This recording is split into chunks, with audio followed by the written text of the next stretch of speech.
these guys behind him. Let him in! Let him into the box! Whoa! Watch the lawsuit, Ty. Watch the lawsuit. It's hard to breathe with your heart in your mouth. Is this the Tiger? I don't believe what I just saw. Touch a ball, Joe. You'll never hit a bigger home run in your life.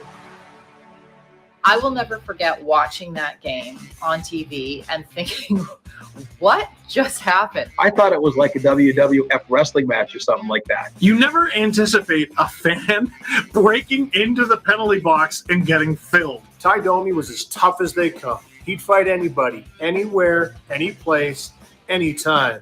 And on this night, he was in the penalty box. So one night in Philadelphia, Domi and Luke Richardson are just about to square off with the linesman. Oh, they get in there in a hurry. So what happens when the linesmen get in a hurry? Things tend to boil over. So Domi and Luke Richardson, they're yapping as they go in the box. When Ty Domi went to the penalty box, you could tell he was really agitated. And the Philadelphia fans did what they do best. They started to agitate. They started to get after him. They started to verbally abuse him. I'm kind of watching it and getting a kick out of it. Ty squirts a guy with water. The guy's being a little bit overzealous. And I thought for a second, oh, this is a big guy. And when he's leaning over. You know when you go to the zoo and there's always that one guy that's banging on the glass of usually the most dangerous animal in the zoo. And maybe you say to yourself, I wonder what would happen if that glass broke. That's what I thought of when I saw Chris Falcone fall into the penalty box with Ty Domi. Let him into the box! Whoa! Watch the lawsuit, Ty. Watch the lawsuit. Oh, boy. The glass gave way, and that rather rotund Philadelphian went, surprisingly, to himself, I'm sure, into the penalty box. When I saw that Philadelphia fan bust through the glass and fall on Ty Domi's lap, all I could think of at that moment in time was, boy, I'll bet you he didn't think that was going to happen. I was a kid when this happened. I wasn't thinking anything too deep. I was just like, oh, this is amazing. It's still one of the craziest things I think I have ever seen happen in a hockey game. You went to the hockey game, and then what happened? Hey, how do you enjoy the game, big fella? You thought that glass was protecting you. You bonehead. I am not the least bit surprised that Ty started going after the guy. I mean, he basically fell on top of him. When something happens that fast and there's all of a sudden somebody in your face, I mean, you just react. And that was the reaction for Ty. That had to be like the hockey equivalent of flipping someone off in traffic and then pulling up next to them at a red light. Except it's not someone on the road, it's Ty Domi, and he's punching you in the face. He's going to have to go into a little more of a training session before he gets into that. Oh, brother. I give a lot of credit to Domi. I think he contained himself. Kevin Collins, the linesman, who was always quick to enter a fray, this time that was a good thing. He pretty much saved that fan, well, a lot of damage. It was just one or two shots, and that was it. It could have definitely been a lot worse. I bet Chris was probably thinking, well, I'm here. I better do something. It's my barn. My fans are here. I'm a dyed-in-the-wool Flyer guy. I can't just turtle in front of all of my buddies. Plus, I'm in a fight for my life. He was probably thinking, I'm in deep trouble. He was probably thinking, I wish I had an engineering degree so I would understand that the 2.5 feet of plexiglass would not support a man of my girth. Here he comes! Hard to breathe with your heart in your mouth. Ty Domi was fined $1,000. Not really a big deal. Did he deserve the fine? Sure. He squirted water on the dude. Domi played in the NHL for how many years, and he got fined $1,000? That's like going to brunch. They're going to need a forklift to get him back in the seats. I'd give him the fork, all right. Never mind the lift. They've given him 10 in the game. I guess he has to stay there. Now he's coming. Well, it's not like the Leafs and Flyers not to have been into a situation that prompted fans to get involved over the years, is it?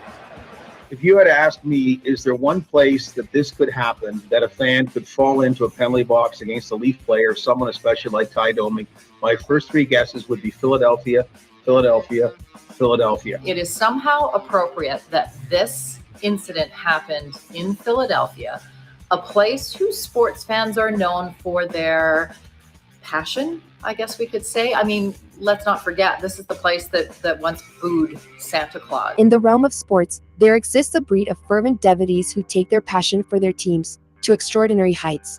These die-hard sports fans are more than just spectators. They are an embodiment of unyielding loyalty and boundless enthusiasm. From painting their bodies in team colors, to traveling thousands of miles to catch a single game, the lengths to which these aficionados go are nothing short of astonishing. This unwavering dedication transcends the bounds of reason, leading them to partake in a myriad of wild and unconventional rituals, all in the name of supporting their beloved teams. Whether it's camping out for days to secure coveted tickets, braving extreme weather conditions, or adorning themselves in outlandish costumes, these passionate individuals remind us that the world of sports is not merely a game, it's a tapestry of emotions, woven by the unwavering commitment of those who live and breathe for the triumphs and defeats of their teams. Amidst the roaring crowds and flashing stadium lights, a distinct breed of sports enthusiasts emerges, setting new standards for unwavering dedication. These die-hard sports fans not only cheer from the sidelines, but dive headfirst into a world where passion knows no limits. From enduring days-long queues to secure precious tickets to engaging in heated physical altercations with rival supporters, their commitment reaches unmatched levels. Beyond the battles on the field, these aficionados also traverse the realms of luxury, curating collections of exorbitantly priced paraphernalia that bear witness to their devotion. As the curtain rises on this captivating saga, their actions remind us that the realm of sports is a canvas painted with the vivid hues of unyielding loyalty and fervor. Good evening, everybody, and welcome to another edition of Speak Your Mind. We're here live to give you the very best when it comes to topics like this, and we're not here alone, but we're here with Mrs. Audrey. Miss Audrey, how are you doing tonight? Good evening, Pastor. Well, thank you, everyone, for joining us again. You can start off by sounding off in our question for today, especially for you die-hard sports fans. How far would you go for your team? Do you think there's a limit? Do you think certain people pass that limit? You can call us right now if you want, 877-785-8700. Or if you want, you can send us a message through WhatsApp, 437-233, if I'm not mistaken, 9815. You can do so to the numbers that are down below. Ms. Audrey, we have a survey tonight, correct? We do. As always, we have the poll that you can actually scan the QR code here as it appears on your screen and be able to vote on the following. Diehard fans of sports, as we said, how far would you go for your team? Above and beyond for your team? Or is it just a game? Let us know because we will be announcing the results during our program. So stay tuned. And I think we have a phone call. Let us connect right now with Moses, if I'm not mistaken. Moses, do you hear me? Yes, sir, Pastor. How are you? How are you doing, Moses? I'm doing fine, Pastor. We're asking everybody the following questions about sports fans. How far would they go for their team? Have you ever heard of a case of sports fans going above and beyond for their team? Oh, yes, Pastor. My family itself is a very diehard sports fan. They have done some pretty crazy things. Oh, yeah? If you have any stories to share with us? I have one story that I can remember right now that, it was, we will go to every game, and every game there was the normal viewers session, and then there was the diehard fan session. So in these soccer games, there's two sections. Oh, yes. Depending on the games you go to, soccer, whether it is baseball, whether it is, there's still that one session in those important games that it's the diehard fan section. Now, when you were at those games, Moses, what would you see? So I would sit in the, in the beginning, I will always sit in the normal one, the normal viewer. But since all my family will go to the diehard ones, I decided to go once there, and boy, was it a mess. Why do you say that? So the thing is that when the team scored, I didn't really know, but they would go up and down the stairs, and there was a lot of them. And one time I didn't know, so they ran me over, and If it was because my family grabbed me, they would have just stepped over me just for a goal, just to celebrate a goal. Now, Moses, you seeing that in your own family, what do you think about that? Do you think they're passing the limit? Do you think they're taking it too serious? What are your thoughts on this? Well, I mean, everybody should have a passion when it comes to sports. You know, if you don't have that competitiveness inside of you, then I think that is not really a fun thing to watch for your team. But there's also has to be a limit, you know, where I've had cases of friends who have died because they were from one team and then they saw the other team's fan and they killed them. So I think that there is a limit that has to be passed, you know, when it comes to like physical aggression and stuff like that. No problem you having a competitiveness inside of you, but there comes a limit where your life is more important than just a game, you know? Moses, thank you so much for speaking your mind with us. Have a good night, okay? Have a good night, Pastor. You too. You can join in our conversation, 877-785-8700. Mrs. Audrey, he said that it even got to a point where they scored a goal, and I think he almost got ran over because they scored. Yeah, it's so crazy because we even have a comment that actually relates to this, where this person actually says, my family has always been into sports. We have many great memories going to stadiums to cheer on for our team, whether they win or lose. We feel as if they are part of our family. We even sent a wedding invitation to our favorite team. Although they did not attend, but we did receive a heartfelt letter and best wishes. We have another person that actually says like this, I think it's great to support teams, but becoming a super fan is a little too extreme. I vote it's just a game. And you can continue calling us. You can continue sending us a message in this moment through our WhatsApp. It's right there on the bottom, 437-233-9815. Moses was speaking to us what happened when his family scored a goal. In other words, they were feeling happy. They were at the most euphoric moment they could possibly be in. Now, what do you think happens to those fans who get angry and have meltdowns? Let's pay attention to this clip and we'll be right back.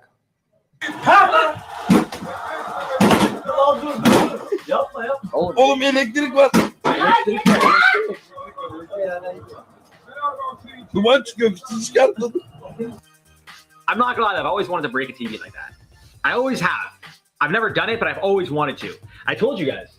Right, can you see it? Oh, you just missed it. Right here, when I was playing Call of Duty, I told you guys another video game. It's right here. I don't know if it's in the frame. Oh, you probably can't see it. Right here, there's like a little hole. Not a hole, but it's like a slight indent. And it's from when I punched the wall when I was mad playing video games. But I've never broken a TV, surprisingly, which I'm actually I'm proud of myself. I'm not gonna lie. It's an interception! Why? Why? No! It's over! No! That biggest deal. We're gonna have Garrett. Gosh, Garrett, are you serious? It's not my fault. Seriously, just break the table. It's not my That was my grandma's table. It's not my fault. They freaking suck at everything. You break the table. Interception. Garrett, come on, man. What are you doing? How, Garrett? It's not my fault. I feel like this might have been the Eagles-Vikings game in the NFC Championship when the Eagles went to the Super Bowl in 2017 and then beat Tom Brady and the Patriots with a backup quarterback. Excuse me, what? Just wanted to clarify because they did throw a lot of Super Bowls. They destroyed the Vikings in Minnesota. Go Eagles, that's all I'm going to say. Shocker. Shocker. Serious.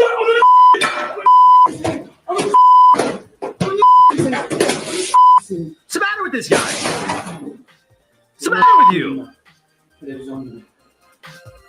He threw a MacBook? Forget the TV. TV costs what, $250, $300? That computer he threw?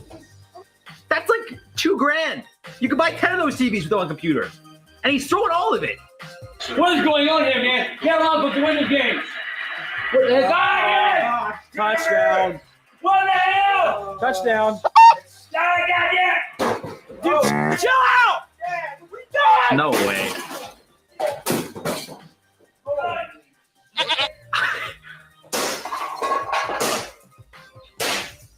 He's not done. Damn you, Captain! Damn you, Captain! Is it like an American thing? Because I feel like no one I know in Canada has ever done this. But I have a lot of, family in America. I'm sorry, I don't visit you guys very often. But I have a lot of family in America. Maybe this is what they do when they watch football games and the Eagles lose. No, when the Eagles won, they like burnt down the whole city when they won the Super Bowl. So imagine what happens when they lose. Are you fucking kidding me in the Super Bowl? Are you fucking kidding me? We're going to run you motherfuckers right now! What happened? It was, this was the 49ers. I remember this one. This was the 49ers Ravens game. I'm not sure what happened, but I remember watching that one. I think Coldplay headlined it. Was that? No. Coldplay headlined one at Levi Stadium. That was the Seattle Super Bowl. Either way, good times. Peyton, what the f*** are you doing, man? That's Here, fair. you know what? Throw it to number 50 on the f***ing Seahawks team, because that's what you're gonna f***ing do. Okay. Seriously, Yeah. man, this is really annoying. Yeah. The whole f***ing game, they're 36 points ahead. There's 1 minute, almost less than, or yeah, it's equivalent to 1 minute left in the third f***ing quarter. There's no way they're gonna make 36 points in the fourth f***ing quarter. I don't give a damn how good Peyton Manning is. He's playing like he's a f***ing 12-year-old. She went in. Sometimes you got to just go in on your quarterback. Little harsh because Manning is one of the greatest of all time, and maybe he's just having a bad game. But that's okay. You still got to go in. You do not throw a pass at the goal line when you have Marshawn Lynch. Oh, he's a Seahawks fan.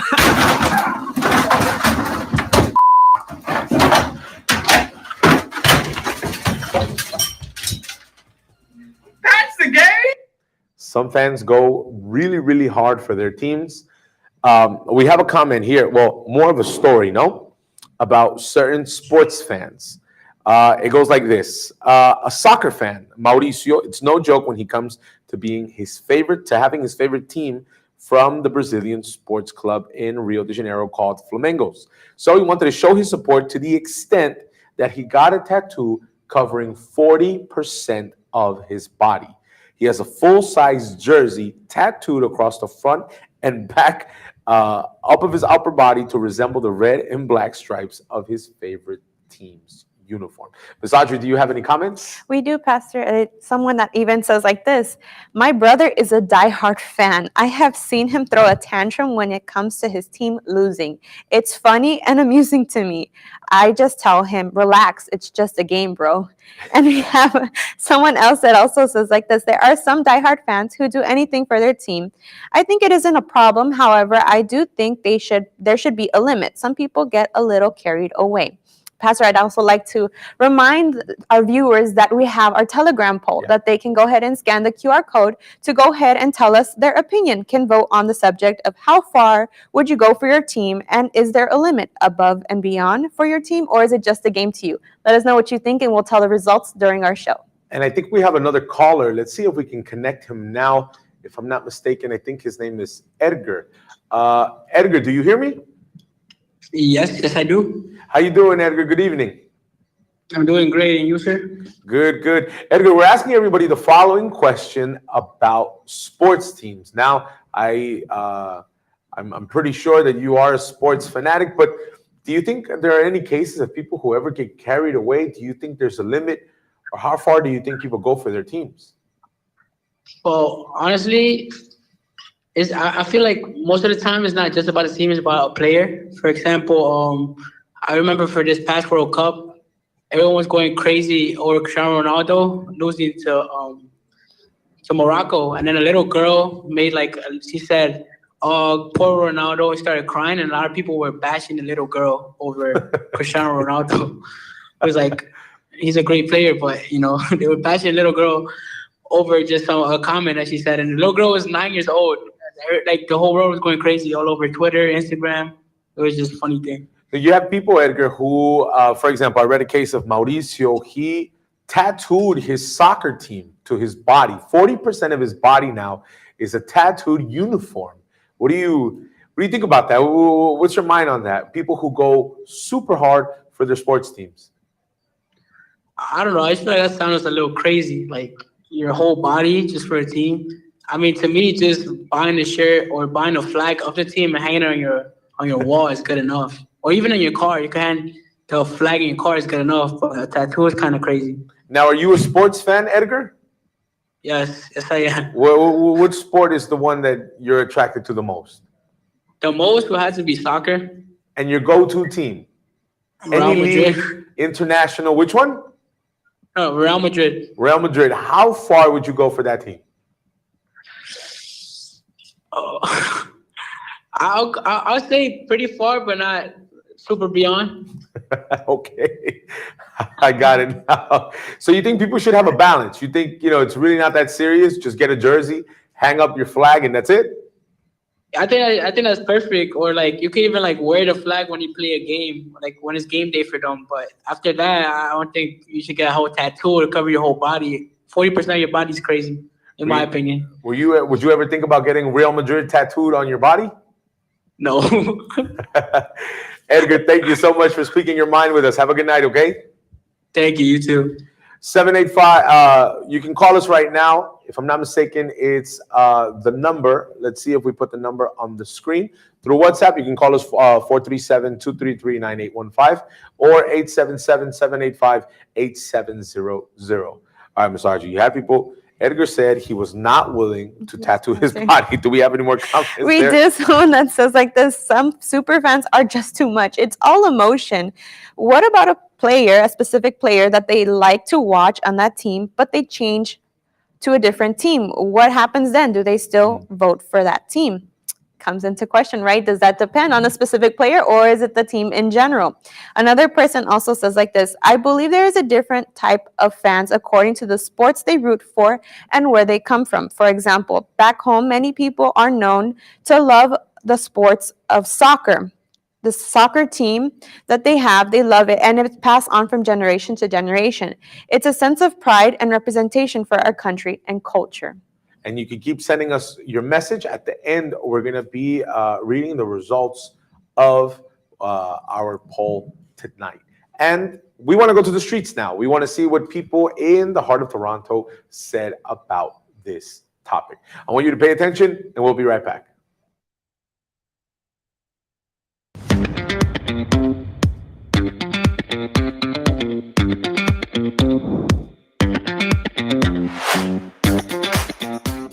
I'm a fan of sports fans. When they're happy, that's great, but I don't care about sports. Like, I love sports. I will support any kind of sport, any team. I love the Maple Leafs. I love Raptors. I love Argos. I go to all the games. So we have fans. We have super fans. We have diehard fans. And we have fans. And I think that we should all be fans of a team. Don't take it too far. Just enough so that you can support your team and be a part of the team, the players, support them 100%, but don't take it overboard.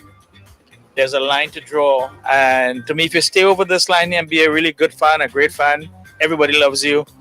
You're going to love the game. You're going to enjoy the game more. Well, I love that for anyone who really enjoys. I think it's great to be part of like that team spirit, to see people coming together in stadiums. It's always nice to watch. I think when I see videos, I think of people like maybe doing vandalism, like getting overexcited, destroying property. If their team won or lost, then obviously I think that takes it too far. They're wasting a lot of time on distraction. There's so many things going on right now.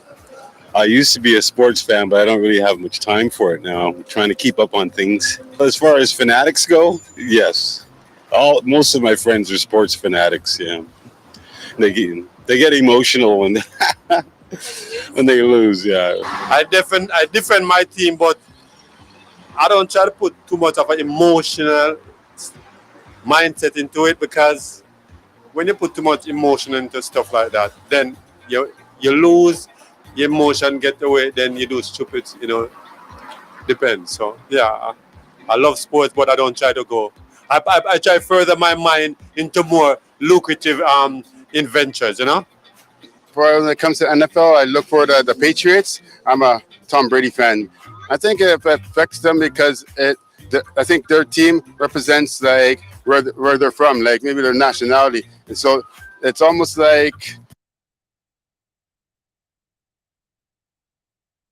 So we are back. There was a little technical problem, but that is absolutely no problem. You can keep calling us. You can scan the QR code right now if you want, and you can join our poll. Mrs. Audrey, do we have any more comments regarding our topic? Yes, we do have someone that says like this. In my opinion, I would love to go above and beyond for my team if I could. It can get pretty costly spending money on tickets to go see them in person. I would like to be a super fan, but reality check, I have a family to support, so I settle for cheering for my family, for my team at home on my couch. I have another case of somebody who was a diehard fan. So it goes like this. I don't know how to read this name for the fact that it's from a Turkish league. So it looks like it says Denizli Lispor FC of Turkey handed a 1-year ban on a certain supporter. To go around the ban, the fan created a crane outside the stadium with a sky view of the arena. His club that faces relegation ended up beating the other team 5-0, and well, when the door closes, the sky's open. So he was so dedicated to his team in the Turkish league that he built a crane just so that he can watch his team play. I don't know any teams in Turkey. I'm not going to lie to you, but if you are that dedicated, then we commend you on your creativity. I want to see and show you guys what happens when that anger starts turning into violence. People even start fighting. But before, I think I have with me on the phone Israel. Hello, Israel. Do you hear me? Yes, I do hear you. So we're asking everybody the following question about sports. How far would you go for your team?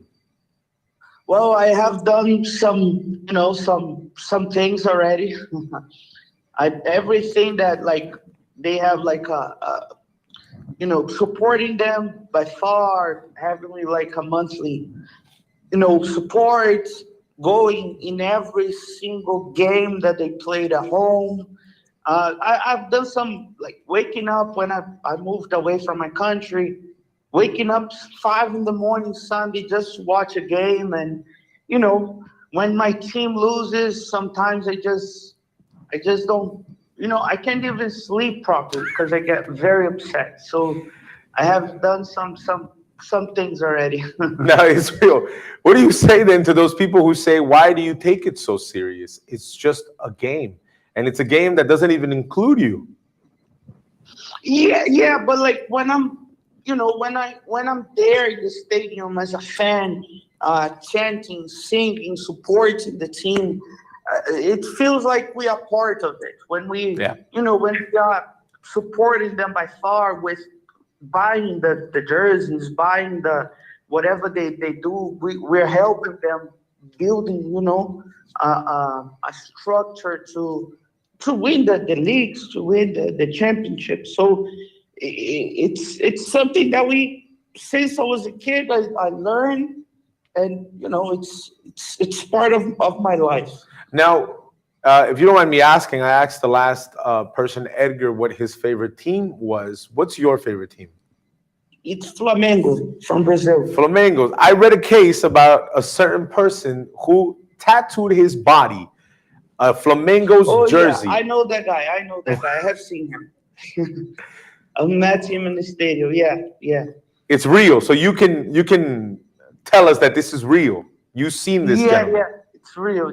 Yeah.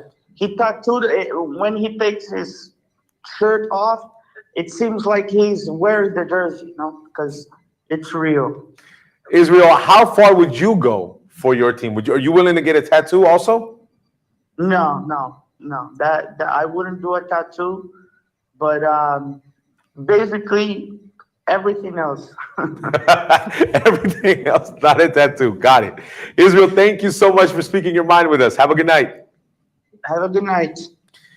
In what world, Miss Audrey, would I have ever thought that Mauricio, being a Flamingos fan, was going to be connected with Israel, who is also a Flamingos fan? Right. And a lot of people, they have these fans, and I think that's what actually brings them close together, right? Is that, they cheer on for the same team, as we notice that a lot of people support and believe that it's part of, they're the part of the family. And so we even see that it comes from generation to generation, right? So it's a tradition. It's a different way that we have seen here on the show that people are presenting it. And we want to go back to what we were saying earlier. What happens when those angry fans turn violent? Let's see.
And there are some fans who go above and beyond for their team. I think we have Jonathan connected online.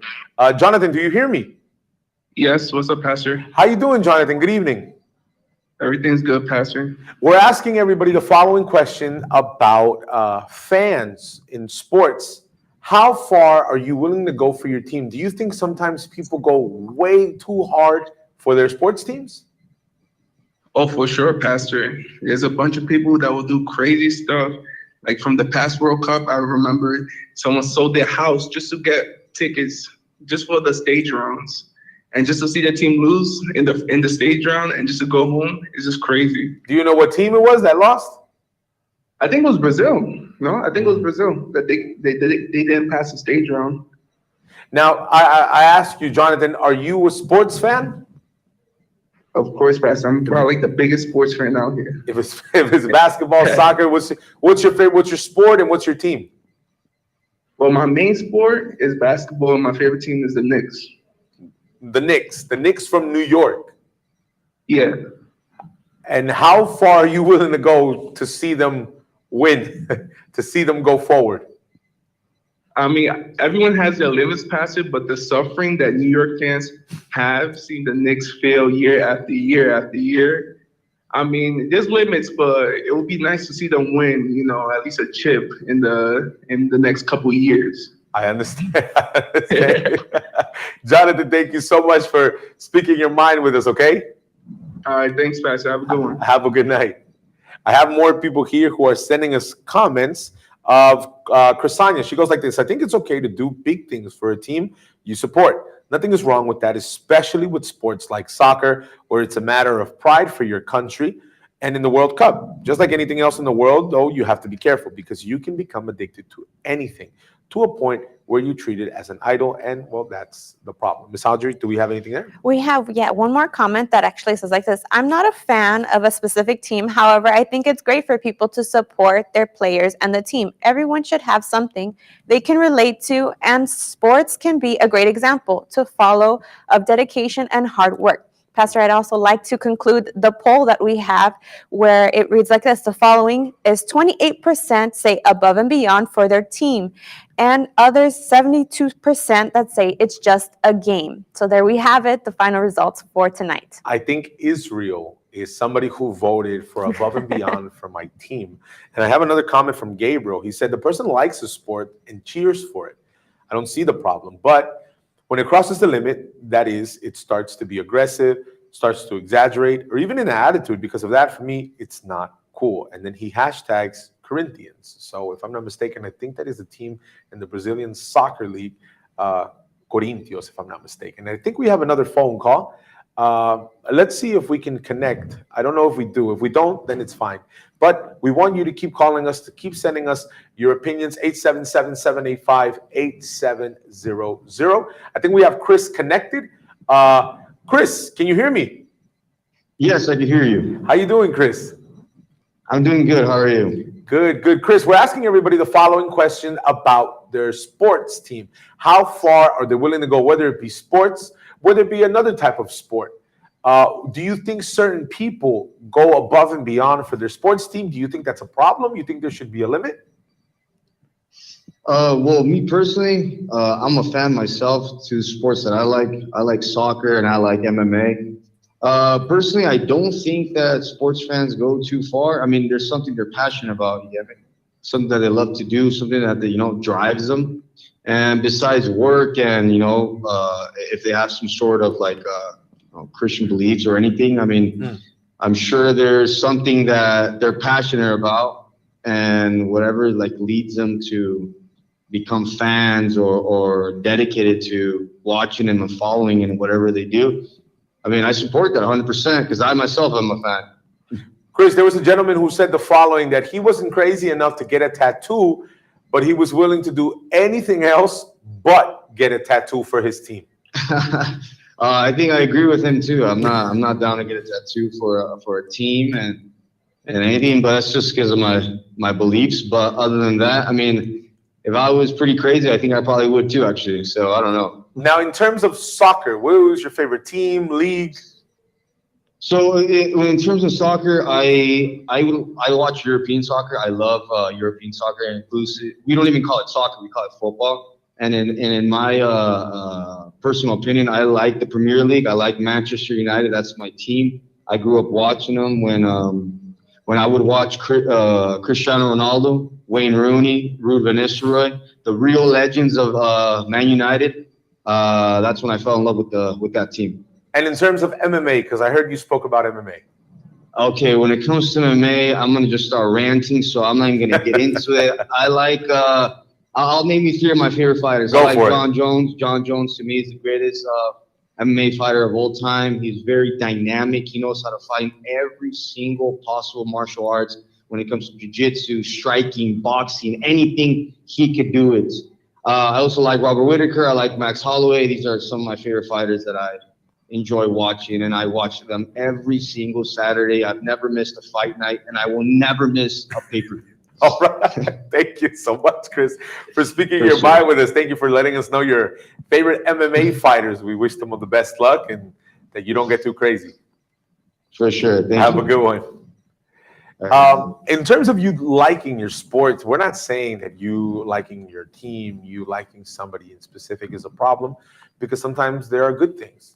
One of the things that Chris said, that he's been watching a certain soccer team ever since he was a little kid, and that's what made him fall in love with the game of soccer. Just like certain people who they collect their teams, whether it be a jersey, whether it be a ball, whether it be a bat, whatever the case may be. We want you to pay attention to our following segment about people who collect team memorabilia. We'll be right back.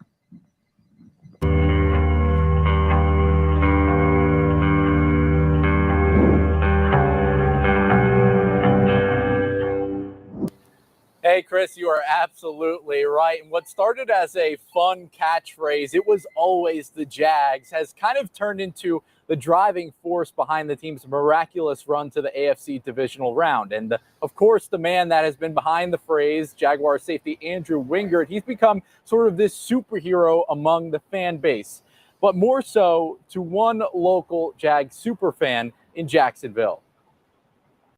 When in Vegas, toss a small bet on your team. You never know. With the beginning of the way this season started, nobody saw this coming either. I put that bet in, but I didn't expect it to ever pay off. 9 months after betting the Jags to win the AFC South, Jeff Graham stares at his living room to relive the memories. I'm unbelievably thankful to have those in my living room. Graham has safety Andrew Wingard's game-worn cleats, the ones he wore when he coined the phrase, "It was always the Jags." When I'm in Vegas, for March Madness and stuff, it's, it was always is kind of a gambling term. Like, you're with your buddies, you see a lock, you're like, hey boys, it was always this, it's that, that feeling when it's like, this is a lock. My intuition is telling me that this is a lock. Graham reached out to Wingard on social media. He responded and we kind of got into conversation about the Jag. One day I just got the message that I've got cleats for you, and I couldn't believe it. He showed up at the bar and handed them to me, and I was about shaking. When in Vegas, toss a bet on your team. You never know. But this year, it was always the Jags. I don't know if I'd go as far as destiny, but we're here. It's being done. Yeah, you heard Graham say, I don't know if it's destiny. I asked him, I was like, is this year just something that you could never have foreseen happening? Is it luck? And he said, luck? You kidding me? All these comebacks that the Jags have had? Just said it plain and simple, Chris. It was always the Jags. In the realm of sports fandom, a distinct subset of enthusiasts emerges as the consummate collectors, amassing an astonishing array of merchandise and jerseys that transcend mere material possessions. These fanatic fans channel their unwavering passion into curating collections that encapsulate the very essence of their beloved teams. From vintage jerseys that harken back to historic victories to limited edition merchandise that serves as tangible tokens of allegiance, these collectors embrace each item as a sacred relic. With shelves adorned in a kaleidoscope of team colors and memorabilia, they transform their spaces into shrines dedicated to their sports heroes. Their fervent pursuit of these tangible connections speaks volumes about the depth of their dedication, turning each piece of merchandise into a chapter in the ongoing saga of their unyielding loyalty. And you see people from different parts of the world, they show their appreciation, they show their dedication to their sports team, to a sports player. And all of this has a silver lining, and it has a connection to it. Anybody who's that dedicated to a team is a person who's willing to show and to give all of their strength on a certain thing. But if you didn't know, the Word of God shows us for us to delight in the Lord. And if we delight in Him, He's going to be able to open our paths and bless our ways.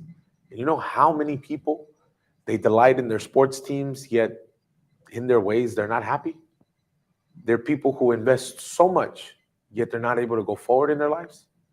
They're there for their team day in and day out. In the disappointments, in the highs, and in a lot of the lows, they're still there. Well, God, in the same exact way that you have highs and you have a lot of lows, He's still there. And that's why I want to make a prayer for you.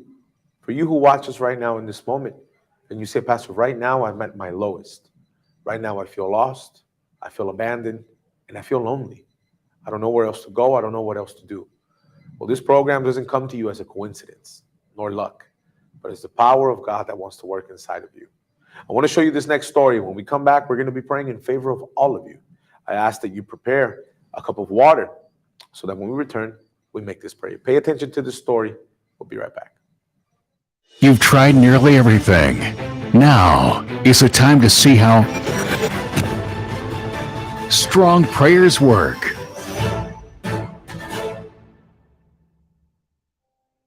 It started 2 years ago. I started having cramps in my stomach, and I thought it was just normal, female cramps. So I started taking over-the-counter medication, thinking that it was just maybe bloating, but it was not that. I had stomach pains, and they lasted for about 2 years. And the doctors did not know, they were not diagnosed. They could not diagnose my pain that I was having in my stomach. I had a gastric bypass. The pain was so bad that I wasn't able to get up in the mornings and walk around. I had to get up out of the bed, sit on the side of the bed. But before I could do that, I would have to take pain medication. Let the pain medication start working, then sit in my chair. I had a chair on the side of my bed, sit in the chair before I could get up and actually walk around. And I was taking a medication called Percocet. And, but that didn't even help me. The pain, it gave me a little relief so that I could get up, but it did not stop the pain. And then the doctors put me on another medication called Vyvanse. And then the Vyvanse gave me a little energy so that I could be able to walk around. None of it worked. The pain was still there. I couldn't bend over. I couldn't bend to the side. I was tired. All I wanted to do was sleep. But it had gotten so bad that I wasn't able to sleep. I was told that someone had done witchcraft against me. So it's a possibility that witchcraft had been done against me because it was not medical. My family was very concerned. They didn't know what was going on. For a moment, I told my family, I told them, I said, I don't know if I'm going to live or not because the pain was just that bad. So one day what happened, I was at a restaurant and I saw this lady. I met this lady named Joyce, and I told her my story. And she told me about Universal Church. And she told me, I want you to, after you leave this restaurant, I want you to go to Universal Church, and I want you to go immediately and let the pastor pray for you. She said, I'm telling you, God will deliver you.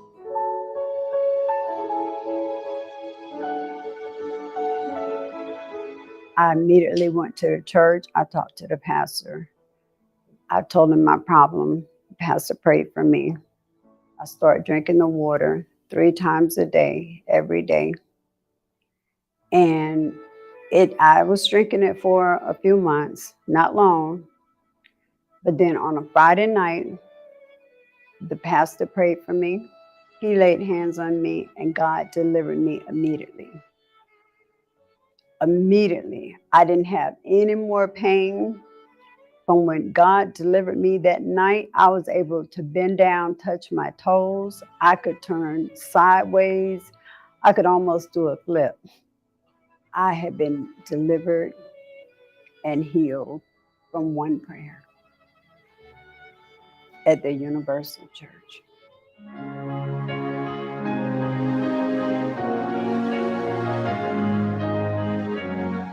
It was a strong prayer.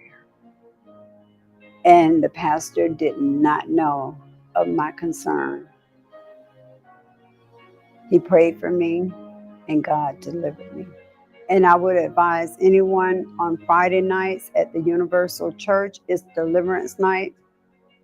Please attend any Universal Church on Friday nights for deliverance.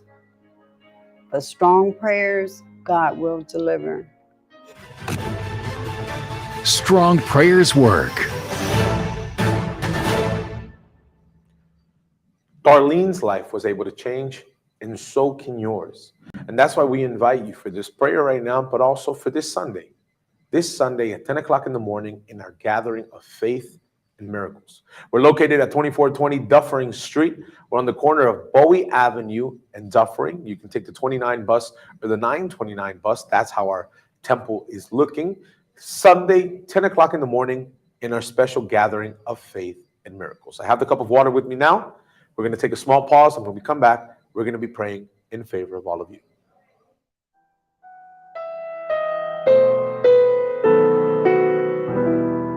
Lift up my eyes to the hills.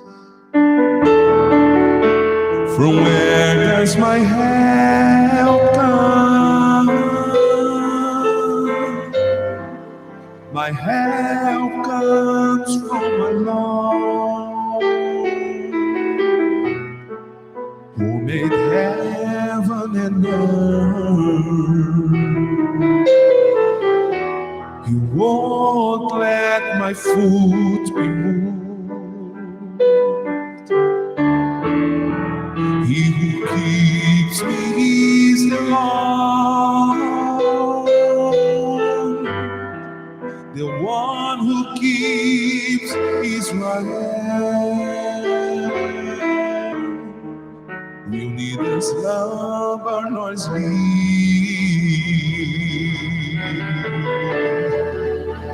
The Lord is my keeper, He's the shade on my right hand. Prepare a glass of water or get closer to your television screen.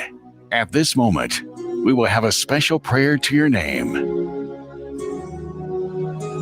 My God, in the name of the Lord Jesus Christ, we pray right now in favor of this person who accompanies us in this program, whether they hear us from their house, from wherever it is that our image comes, and they find themselves like their sports teams. They have high moments, but they have low moments. Moments where they just find themselves losing and losing. And maybe this person finds themselves broken, beaten, and at the bottom of the barrel. But you, my Lord, are the one who is only capable of delivering them, of setting them free from any evil, from any weight, from any type of fatigue that has been over their lives.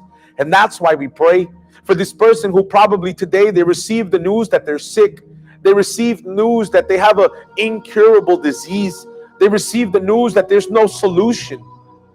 We determine, my God, that they be healed. Set free this mom who worries about her children. This parent, my Father, who's having marital problems. We determine, my God, that they be received right now by you and strengthened. That this cup of water may not just be another common cup of water, no, but the rivers of living water that you promised. And when they drink of this, inside of them flows that life, flows that strength and that faith so that they can overcome. My God, that is how I give each and every single one of these people in your hands. And I bless them in Jesus' name. And if you believe, then you say amen. Amen. We're going to drink of this water. Drink of this water and believe that inside of you, the miracle is happening. We'll see you Sunday. Everyone, have a good night. God bless you.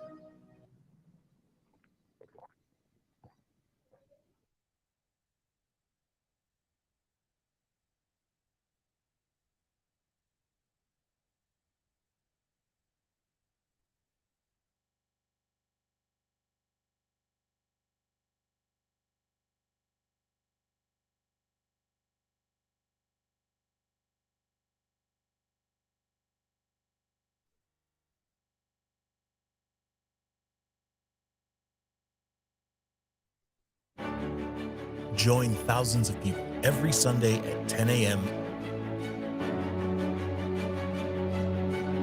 in one faith.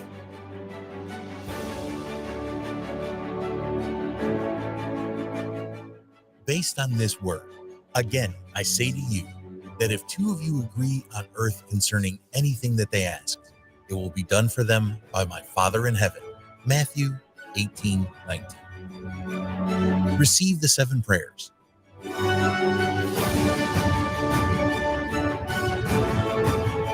I don't know how long I had that disease, but the way I found out is I had went to the doctor to have my annual physical. So they called me about the results and told me to get to the hospital because my sugar was so high that was threatening stroke. So I participated in drinking the blessed water faithfully. I did it every day. I just continued in my faith and coming to the church and fighting against it. Deliverance. I was a victim of witchcraft. My mother sacrificed me since I was young. I couldn't walk. I was paralyzed for a long time. I don't remember half of my life. I remember being in the hospital. It was King County Hospital. I remember that I had to learn how to walk. I had to learn how to write. I saw demons. People think that evil's not real. It is real. I went to a lot of churches, like 23 Christian church. And I never felt like I felt when I came to the Universal Church. But when I came to this ministry, from the very first time that I stepped through that door, I knew there was hope in this church. Prosperity. I had a business that was doing at one point rather well and went down substantially, and experienced just hard times trying to bring it up. I experienced also 3 deaths in my family. My mother, my father, my brother passed away. Then we had the recession, and I really never recovered from that. And it's still hard times, but since I've been coming to the church here, my business is starting to recoup. I see opportunities where my phone is ringing. I want this house built. I want this done. I want this. My business is starting to take off to another dimension. Family. I was about to separate with my husband, and during the time I was coming to church, I learned to forgive. And when I learned to forgive, I started working on my relationship with my husband. And when my husband never opened up to me, never told me what was going on with his life, until one day I got a knock on the front door, and it turned out to be the police. And I had to learn, okay, God, you are here. I learned through the church, through tribulations, you use your faith. And that's when I said, hey, God is talking to me. This is a way I'm going to find a solution to my problem. Love life. My husband and I were very happy, loving. Everybody in the neighborhood know us and always want their relationship to be like our relationship. Our relationship was an example that people wants to follow. Until one day I found out that my husband had someone else. And that turned me into a bitter and an angry person. Me surrendering my life to the Lord, I got baptized, was filled with the Holy Spirit. Now I have no hate. I'm not angry. I want to even save other people. Try to counsel other people who are going through problems in their marriage. Encounter with God. The suffering in my life, it started with me just basically having pain all over my body. And my mom took me to the doctor. They could not figure out what was wrong with me. I started having headaches, and the headaches get worse. It would go like from maybe a day, 2 days, 3 days. Then I started to have stomach pain. My whole body was in pain. And I just felt like something, just like a brick drop on my head. And I had that headache. It was so bad. And I was sweating. I felt like I was going to pass out. I wake up one Sunday morning and I'm coming to church, and I'm like, I'm not leaving the church today without giving my life to God. I'm going to baptize today. And I came to church. Service is finished. I got baptized. and I never looked back. Temple of Miracles, 2420 Dufferin Street, Toronto. 2420 Dufferin Street, Toronto. And every university